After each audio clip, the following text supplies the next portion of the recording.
Hello, Maurieo. Land Surveying 1, Session 8, Topographical. Hello and welcome. Have I got a deal for you? This week, during our tutorial, we have a levelling test.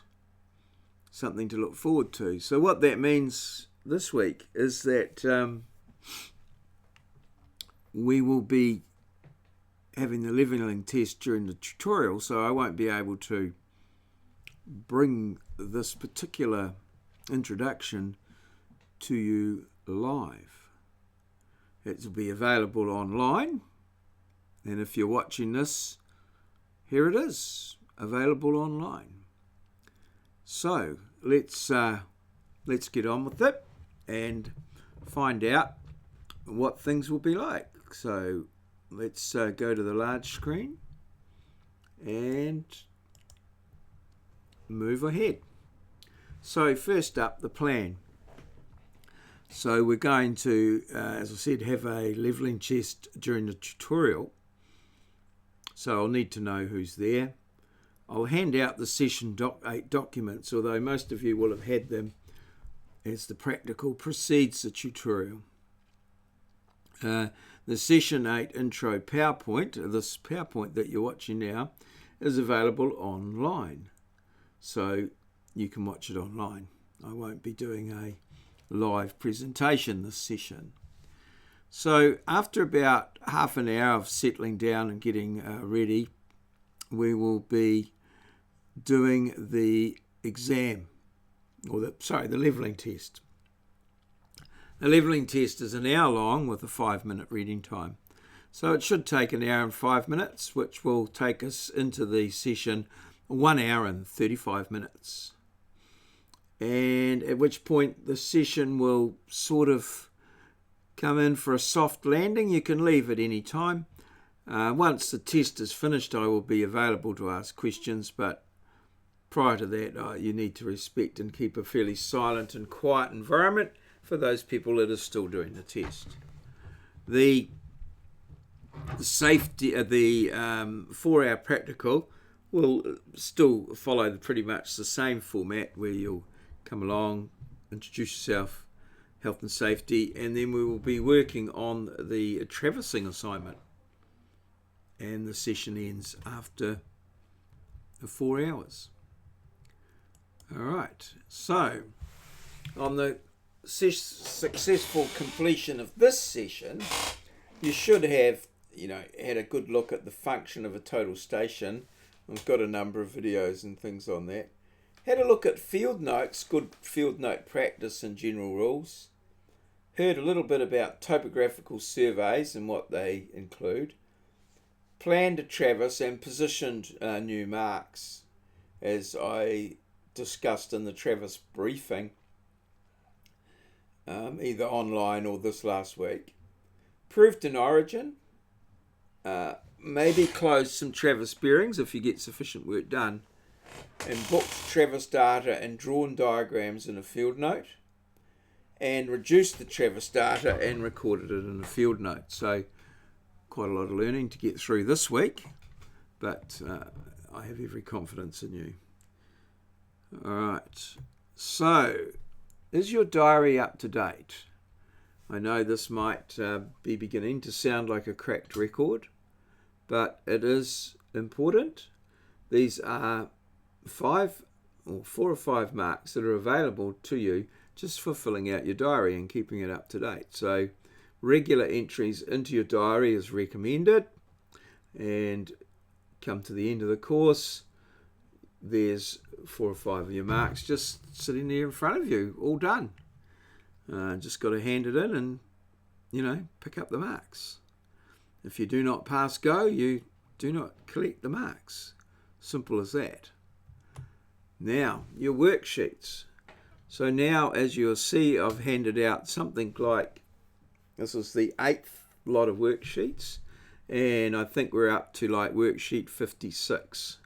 So 7 a week, 1 a day for a 7-day week.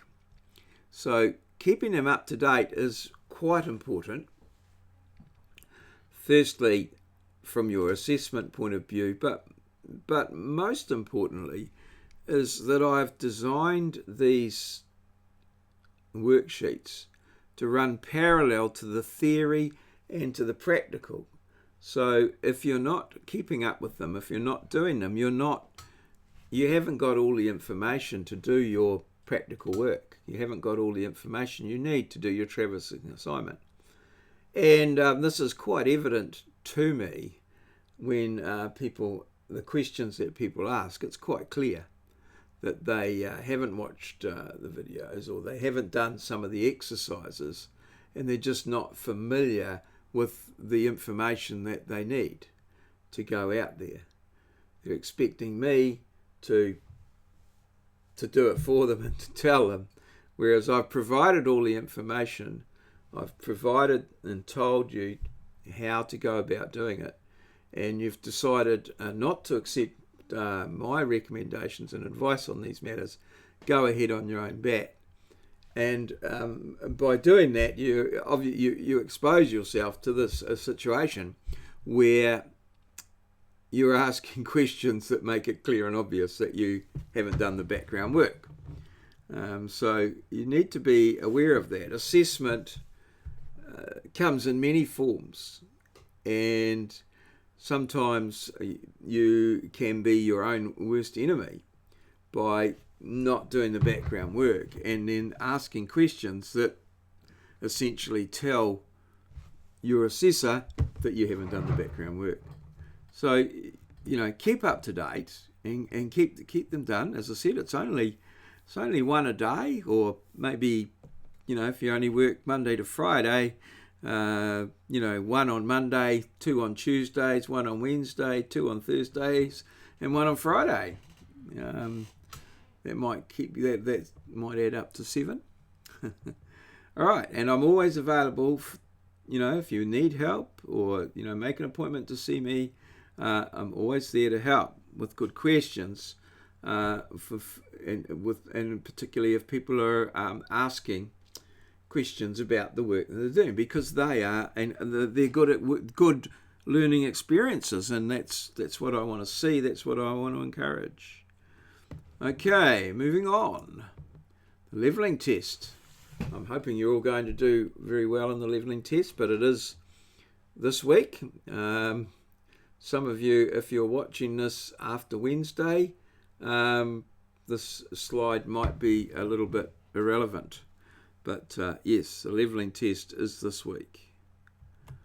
Assignment 2, traversing, you'll be starting that this week. So you need to perhaps be reflecting on how things went with the levelling assignment, what things you need to do in your group to maybe function better, up your game a little bit, get all the information there so that you can smoothly have a smooth transition. So this is another chance to perhaps have a bit of a team meeting, pull things together, and just reassess where you're going and see if you can get things a little bit better this time.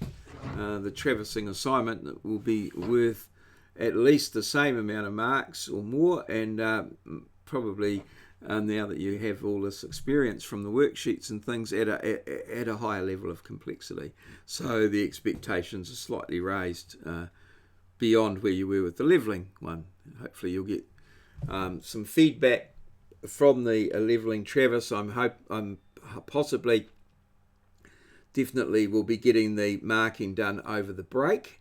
I may be in email contact with you about the levelling traverse, so there may be some bits of information that are omitted, or some questions that I have.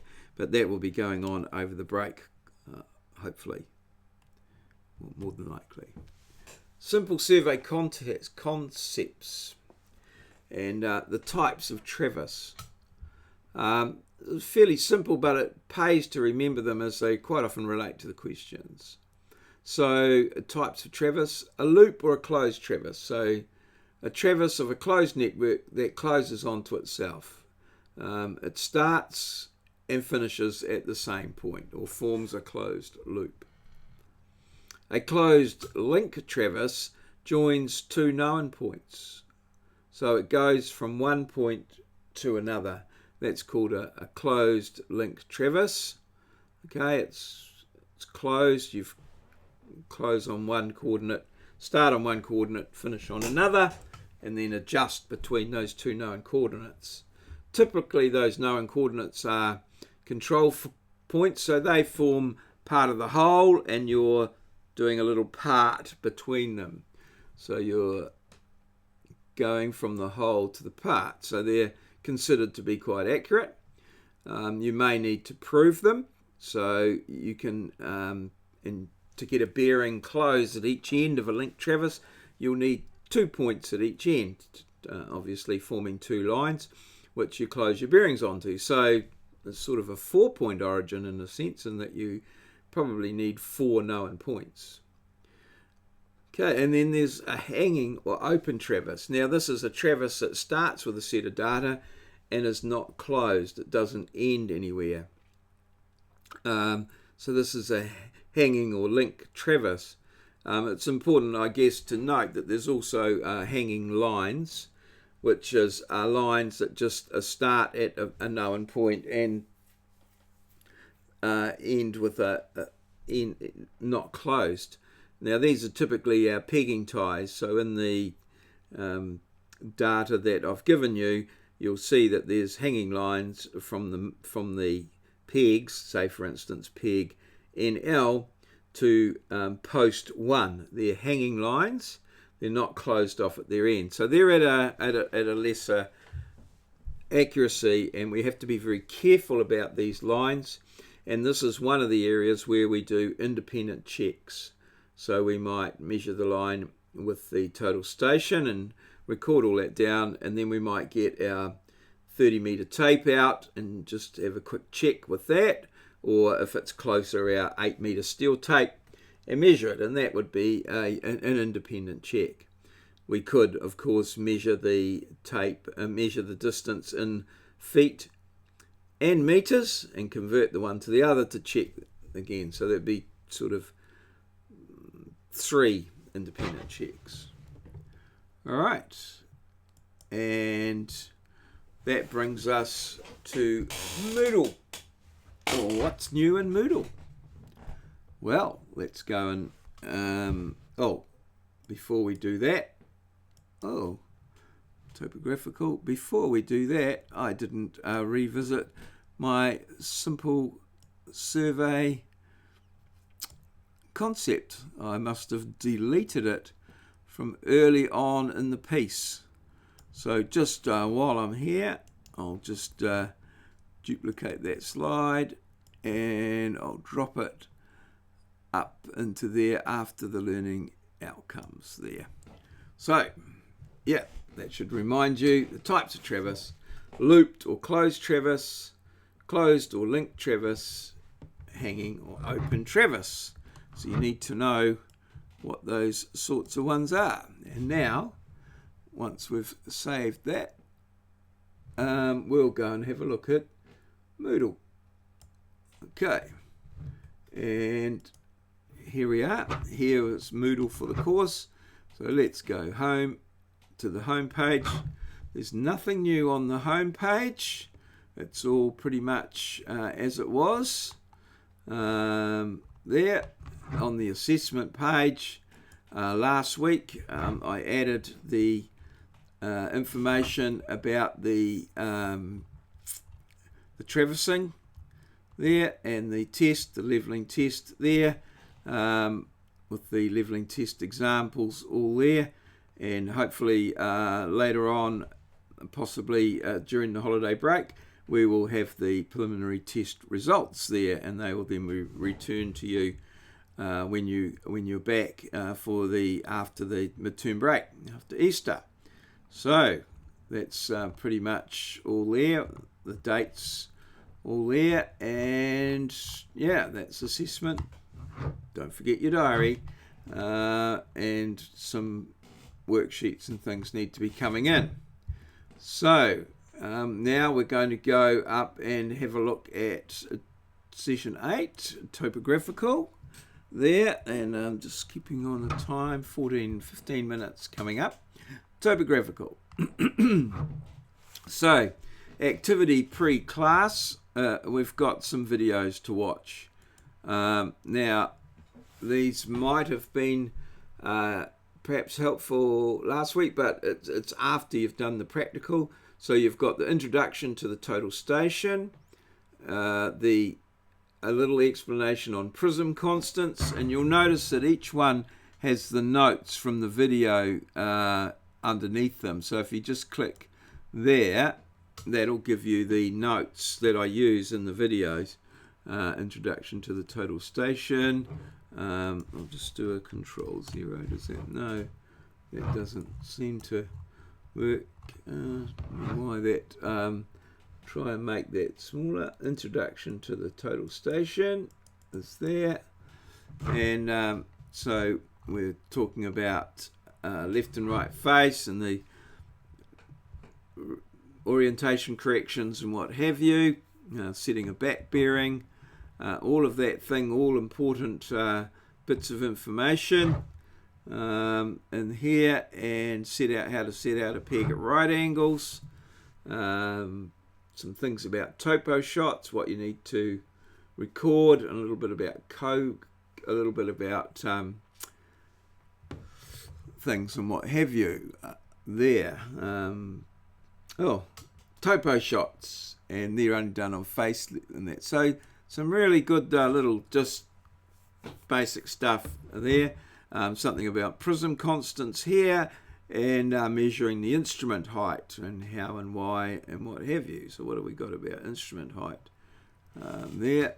So a little bit about instrument height, how to measure it, how to get a really accurate measurement if that's necessary.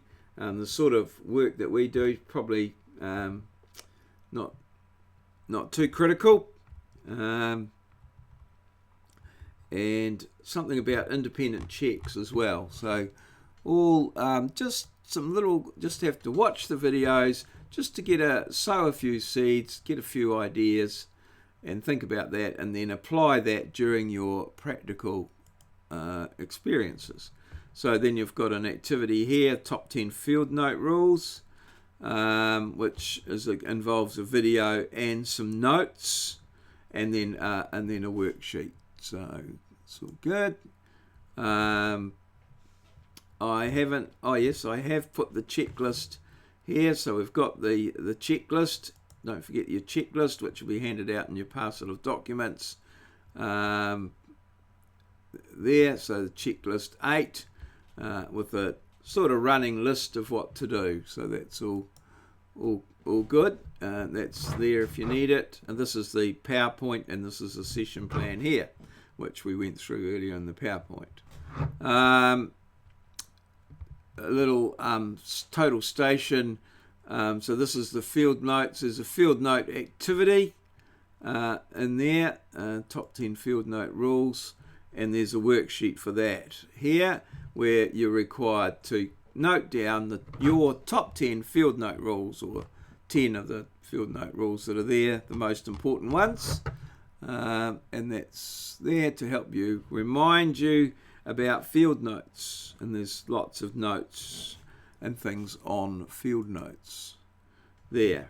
Okay, and similar type of thing. Now, Maurieo makes a topo is another video. It just shows you a little bit about topographical survey, and there's the notes for that video and further notes on topographical surveying there. So that just gives you the slides that are used in the survey, what have you. They all are there. Just showing you about tinning and creating the contours for the survey, a topographical survey, to provide you with a design surface. In here I've got some blank field notes forms for traversing, for doing topographical shots, a diagram sheet, and a blank traverse sheet. So they're all there to be downloaded if necessary. Some of them are included in the document package that goes with that. There's another little activity in here called whole circle bearings, which is a way of going through and working out whole circle bearings for this sort of thing and how to go about doing that. So it's a little calculation type thing. I don't think I've got a video on that just yet, but it's pretty straightforward, and you know, shouldn't be too tricky. Oops, that wasn't meant to happen. Oops, where have we gone now? Oh, I've gone back to there. Just gone back a step. Okay, whole circle bearings, and then this is an activity here, the link traverse, activity traversing a link traverse. Now this is it's a silent movie, harking back to the good old days, where a tutor, the tutor previous to me, Matt Crombie, has done a survey with his young boy Joel, and they've recorded all the things. So it's possible, using the worksheet, to follow through and create a field note for the survey and reduce that field note and do a few calculations and things to sort things out. So that's all good there. So that's what you have to do there. Just follow through the survey and create a field note and do some calculations and close it all up. This one here is just our standard exam questions from pre-2014, I think. So at the pre that, and then anything after that has been provided in the exam library. And then these are your practical tasks for this week, which is essentially get your health and safety done and start your Traverse assignment. You need to get signed off that you've just got the identified the Traverse marks and got an origin going. I want to, just after you've completed the first station, I want to get that all signed off, and then you can go and do some more work on the other ones. And that you've held a prism pole held over a mark, so you know what's involved there. Okay, all right. So let's get out of this one. It looks like it's a tick up there. All right. So when you've got all of that done, of course, you will put it all together in one PDF document and email it to your tutor for marking and feedback. And it should look something like this. What success looks like. So you'll have hopefully a front page identifying it as Unit 8. You'll have a checklist all signed off and finished like that with dates, different dates, maybe some columns. There's your top 10 field notes there. Your 2 theodolite diagrams filled out. Your whole circle bearing calculation there. All done and dusted, and neatly sorted. Then you'll have the link traverse, a field note there with perhaps a diagram and a few calculations to get that all sorted out there, like so. Something like that. The exam questions will be done. I don't think it's quite followed here. One of the things was that you had to write the bearings and distances back on the plan there, so not quite complete there, but nonetheless a pretty valiant attempt there. So that needs to possibly be sorted out. So that would possibly be sent back, with a request to do a bit more. Here's your practical tasks in there, all nice and signed off, with some field notes and a health and safety for that week in there. Now this isn't related to this is just the generic health and safety filled out form that I've used here, but just to give you the idea that does need to be there. Now some of you might be having a bit of difficulty with these answers and that they're a bit hard to read. Don't forget that over here we have the answers here for each of the units. So Unit 8, topographical, whole circle bearings. If you want to get onto that, you can sort of see how that works. Now, this is something that people do have a bit of a struggle with. They're sort of old exam questions. So it is important that you spend some time nutting this out and how to do it. I've spent many hours with students explaining these away. So yeah, don't be frightened to ask, but you've got to do that background work to get that all sorted. All right, and yeah, that's that's pretty much it. I think for that it's a pretty good run through of the situation there for Unit 8 topographical. So, yep. This obviously is an online video, so you need to do this a little bit in your own time. We've had a few delays with regards to weather in the day that we were evacuated. So a little bit of catch up to do, but we'll keep going, and plenty of opportunities there for people to catch up with me and sort things out. So yeah, looking forward to this traversing assignment and working with you on traversing and back out in the paddock. Hopefully the cows will cooperate with us, and we'll get some nice weather and plenty of work done. So cheers, see you.